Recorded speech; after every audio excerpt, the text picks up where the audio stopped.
Magsugod na ko, sir. Yes. Ay, okay po. Okay, you can now present your presentation.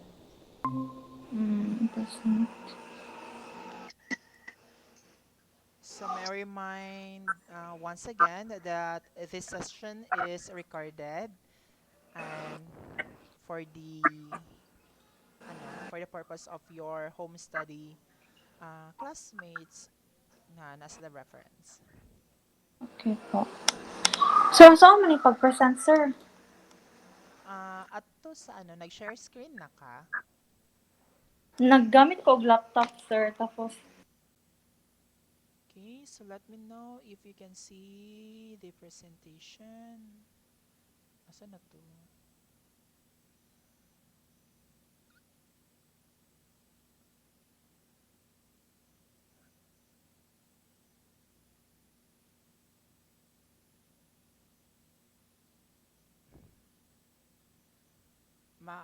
Maklaro? opo, sir. Okay, then just na lang may ha kanang instruct me if next page na yung ana. Okay, you mean now start?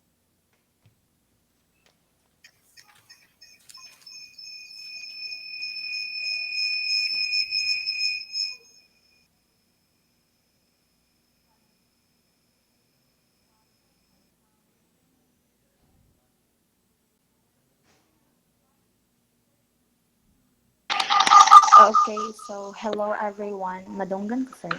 Yes, you are audible po. Okay. Okay, so hello, good morning everyone. Okay. Okay. Our topic for today is the global interstate system. So, sige nga, ano yung mga words na may inter? Okay.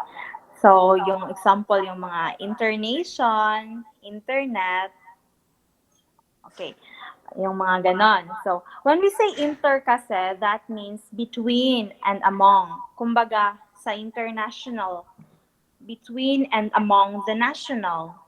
Ayang sample din naman sa internation, iba't ibang mga bansa. Ano pa? Internet, the biggest internet work, their relationship connection between and among different network. And with this topic, we were able to know what is the state. What is the state? So, yung mga inter and state. Ano nga ba yung state? Yung sistema ng interstate sa ating mundo. So, please, sir, next. Let's explain the global interstate system.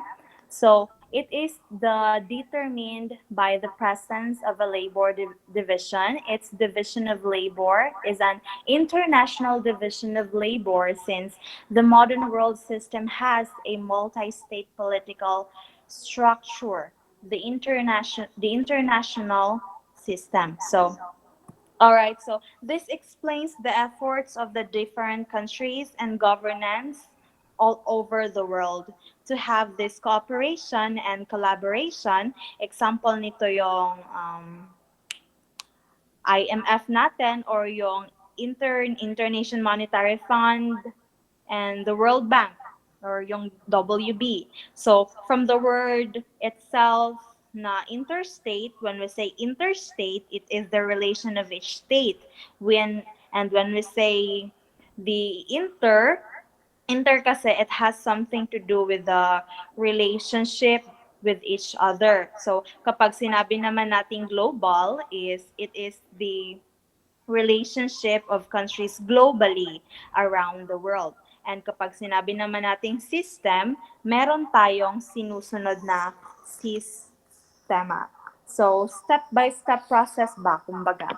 So, ano naman yung process na yon? Of course, to attain a, attain a certain economic, political, environmental, and social goals.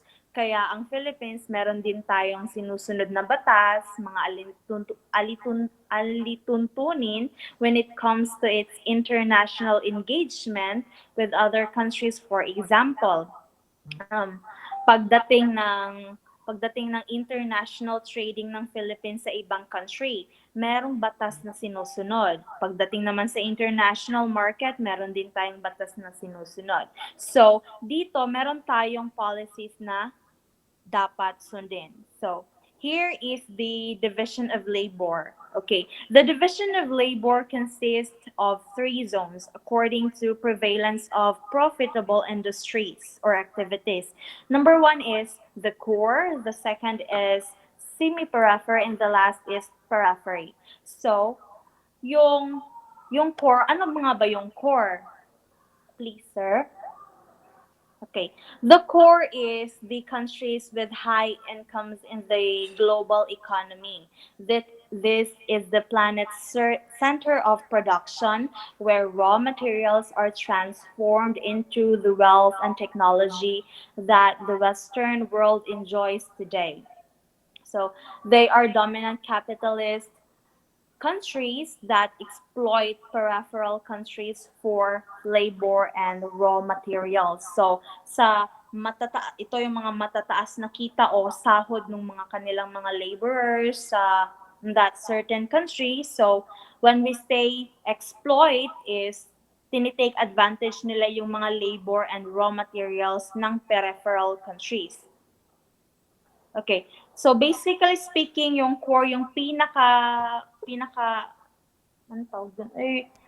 Pinaka nakikinabang doon sa labor and raw materials yung mga peripheral countries. Okay. So next is the semi-periphery. So ano nga ba yung semi-periphery? Next, sir. Please. Okay. Semi-periphery are the developing nations with middle incomes, including Brazil and India, because of their closer linkages to the center of the global economy. These are regarded as semi-peripheral. So, basically speaking, my dear classmates, is we are the middle. We are the middle. Okay. So, nasa average level ang semi-periphery. Yung characteristics na meron ang core, yung peripheral country shares characteristics of both core and peripheral. Ang core at ang periphery ay meron din sa semi-periphery. Okay ba? Okay. So next is periphery. Next, sir, please. Okay. The periphery is a result of neocolonialism. These nations are referred to as low-income countries whose natural resources and labor, both and colonies, and currently as employees of multinational firms sustains the wealthier countries. So, could you imagine, ito pa, could you imagine, sila pa yung nagsosuporta dun sa mga wealthier countries. Sila na nga yung hindi pa gaano ka-develop na bansa ha. So, peripheral countries are dependent on core countries for capital and have underdeveloped industries. So basically, sila yung mga bansa na di gaano kataas yung kanilang status, medyo mahihirap na bansa ito at nakadepende sila sa core countries. So, paano mag-move yung resources? So, next, sir. Resources redistributed from the underdeveloped, from poor part of the world, the periphery, to developed countries, which is the core. So, from periphery, papunta sa core. So, ito pa, clinical rhythms represent the economy's short-term fluctuation, whereas secular trends refer to more enduring long-term tendencies such as general economic expansion or contraction. Okay.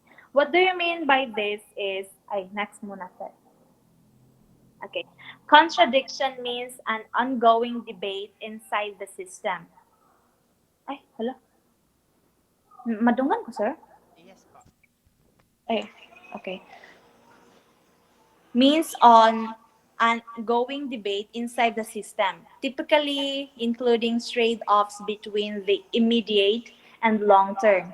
The final temporal characteristics is a crisis, which happens when a set of events lead to the collapse of a system.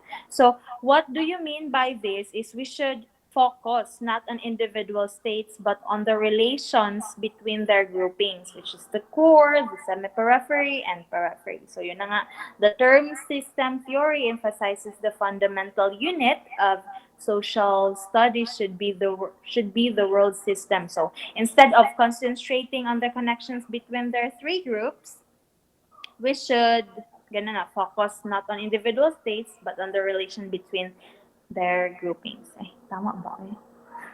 Okay. So, ganun na nga. So, next is the, please, sir. Next is the theory model of manual,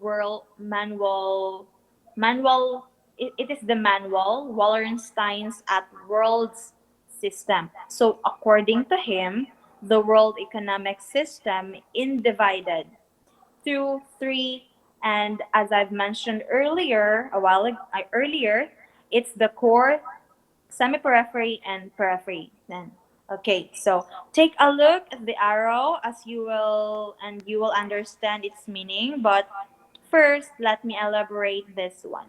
So, core countries like us, like U.S., Japan, like US, Japan, are dominant capitalist countries characterized by high levels of industrialization and urbanization. So as you can see on the description, the core countries is has high profit consumption goods.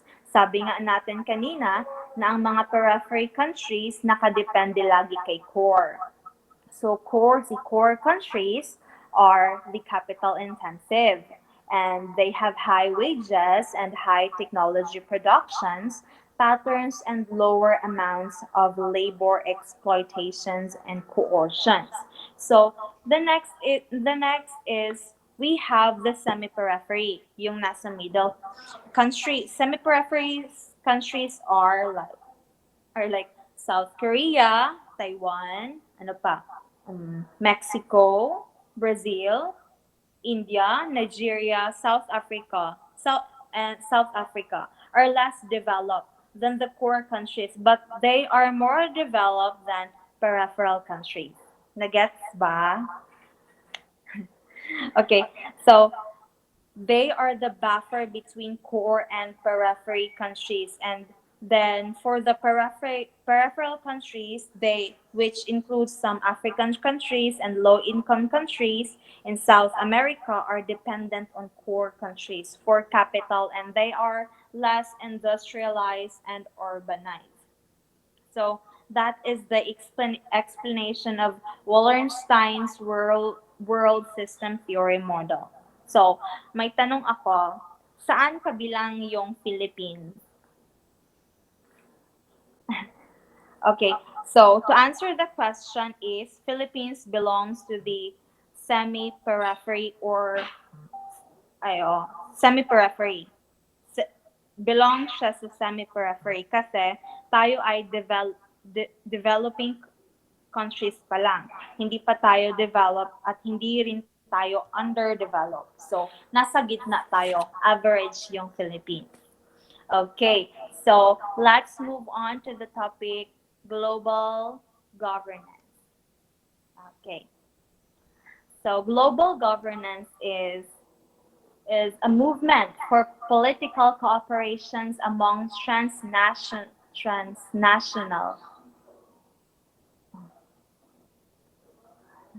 individuals negotiating solutions to issues that touch more than one state or region. It is something referred to as global governance at times, and the term global governance can refer to the process of creating laws, rules, or regulations for a worldwide setting. So, sa madaling sabi, global governance, ina-address dito yung mga worldwide problems sa bawat bansa na tipo bang hindi na kayang maresolba ng isang bansa lang and para maresolba ito, kailangan ng bawat bansa ng approach wherein sama-sama sila because alam nyo na, one country cannot do it alone because the problem itself is borderless or Yung wala lang ang angan ba? Yung ganun god.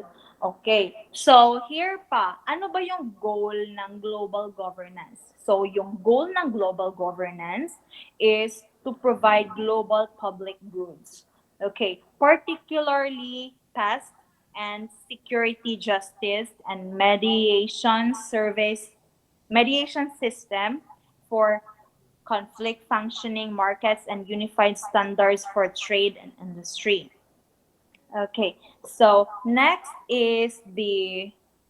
one is we have the effects of global governance. So the effects of global governance restrains governments by introducing increased budgetary pressure.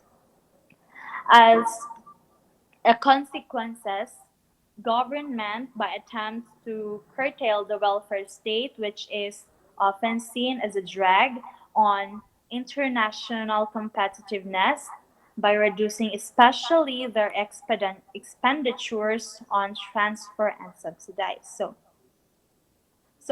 Ano nga ba yung effect? So, when we say budgetary pressure, these are the unavoidable consequences of allocating scarce resources. Yung kakulangan sa resources, and because of this, there is a possibility that the government may attempt to curtail or lessen the budget for the welfare state. And so, yeah, so ganun na nga. Then, next is moving on to internationalism versus globalization. So, ito yung internationalism. Internationalism refers to the increasing importance of international trade, international relations, treaties, and so many more. International means between and among nations. So, kaya ang sabi ko kanina, in a simple words, it is a group of people who share the same culture, history, language, or ethnicity. It can also be described as people living in the same countries and having government as same as Philippines. The Philippines is a nation because we have the culture, history, language, and ethnicity. Okay? So, on the other hand, is we have the globalization. Globalization refers to the global economic integrations of many formerly national econ- economy, economies economies into one global economy, mainly by free trade and free capital mobility, but also by easy or uncontrolled migrations. So, yun na nga. So, moving to the last slide. Be the last. Okay. Laser. Ay, mo ni last. Okay. The national community embraced both national labor and national capital. And these classes cooperations to produce national goods, largely with national national natural resources. So it is completed in international markets against the goods or of other nations produced by their own national capital slash labor terms teams using their own resources. Ngayon, yung mga national goods, nilalabas yan or ino-offer niya sa international markets against dun sa goods and services na ino-offer din ng ibang bansa.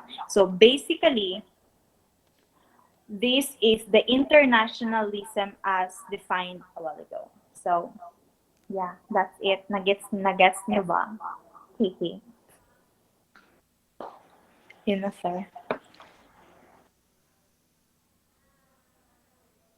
Okay, thank you so much, Yvonne. Now, do you have any questions regarding the global interstate system as well as the global governance? Sige daw. At least one question lang so that we can proceed to the last topic.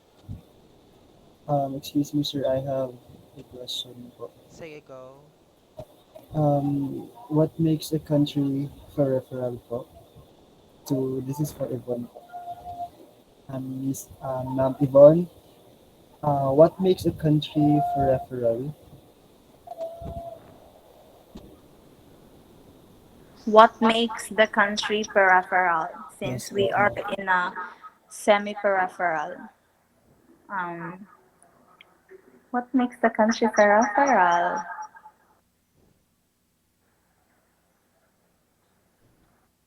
Nakalimut naman ko eh. Okay. Ayaw na pag-ask me. Okay, probably what makes a country Sir prefer na lang. probably what makes a country belong Okay, to a sorry, sorry. peripheral, it is because they belong to a low income countries, as well as the country is underdeveloped. Probably it is because maybe gamay lang sila raw materials, aside from they don't have much raw materials. The government itself, diba, if we're going back to ano, sa ato adyon, diba, if we're going to measure the wealth of a country is kailangan jud o kailangan nato makuha niya ato ang GNP jud nila tanan, no, both GDP and GNP nila may ana. So basically, sir,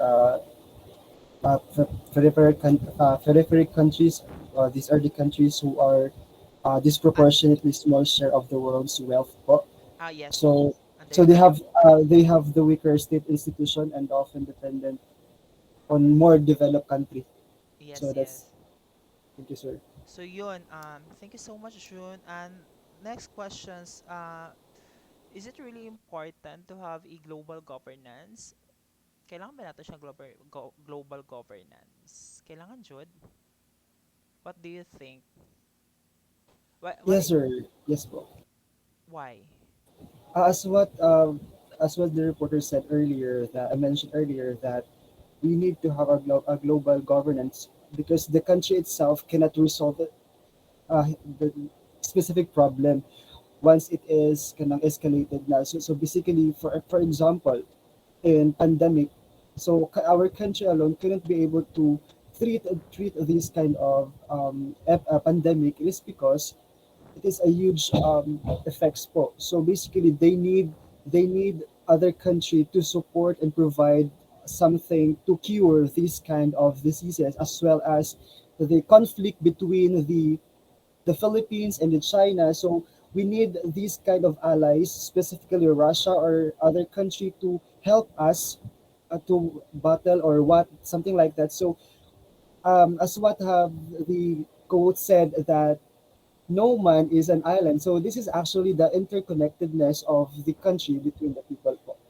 Okay, So I think okay, very good to know. Yeah, global governance is a must because a worldwide problems need a worldwide solutions because these problems did not just occur in your country, but it also affects the other countries in the world. For example, the climate change, the pandemic, the South China dispute, di ba? Sa South China, West Philippine Sea dispute, may anagod. So, global governance, importante siya, no? If mga problema ang dili na siya makaya, the poverty, mga famine, wars, may ana, no? So, kailangan dyan natin ng global governance or global problem because they are creating laws, no? For the security and welfare safety jud sa ato ang citizen all over the world. So now let's have the I will just end the week 5 and let's proceed to another topic which is a week 6.